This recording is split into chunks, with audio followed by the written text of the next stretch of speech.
Judges chapter 2. The angel of the Lord went up from Gilgal to Bochim and said, I brought you up out of Egypt and led you into the land I swore to give to your ancestors. I said, I will never break my covenant with you, and you shall not make a covenant with the people of this land, but you shall break down their altars. Yet you have disobeyed me. Why have you done this? And I have also said, I will not drive them out before you. They will become traps for you, and their gods will become snares to you. When the angel of the Lord had spoken these things to all the Israelites, the people wept aloud, and they called that place Bochim. There they offered sacrifices to the Lord. After Joshua had dismissed the Israelites, they went to take possession of the land, each to their own inheritance. The people served the Lord throughout the lifetime of Joshua and of the elders who outlived him and who had seen all the great things the Lord had done for Israel.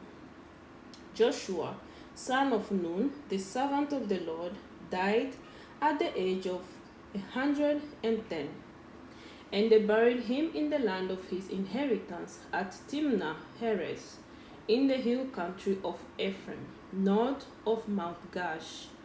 After that whole generation had been gathered to their ancestors, another generation grew up who knew neither the God nor what he had done for Israel. Then the Israelites did evil in the eyes of the Lord and served the Baals. They forsook the Lord, the God of their ancestors, who had brought them out of Egypt. They followed and worshipped various gods of the peoples around them. They aroused the Lord's anger because they forsook him and served Baal and Ashtoreth.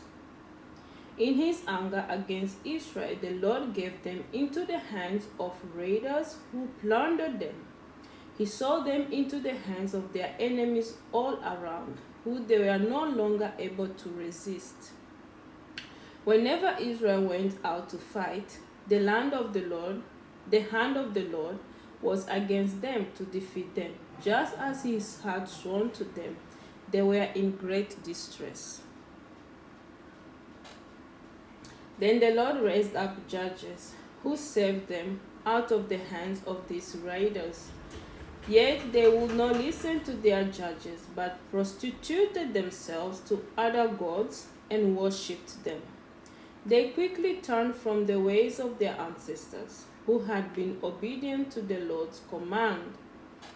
Whenever the Lord raised up a judge for them, he was with the judge and saved them out of the hands of their enemies as long as the judge lived. For the Lord relented because of their groaning under those who oppressed and afflicted them. But when the judge died, the people returned to ways even more corrupt than those of their ancestors, following other gods and serving and worshipping them. They refused to give up their evil practices and stubborn ways.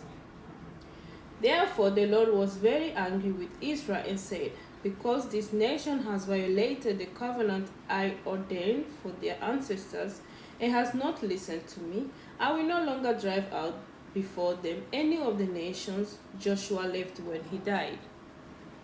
I will use them to test Israel and see whether they will keep the way of the Lord and walk in it as their ancestors did.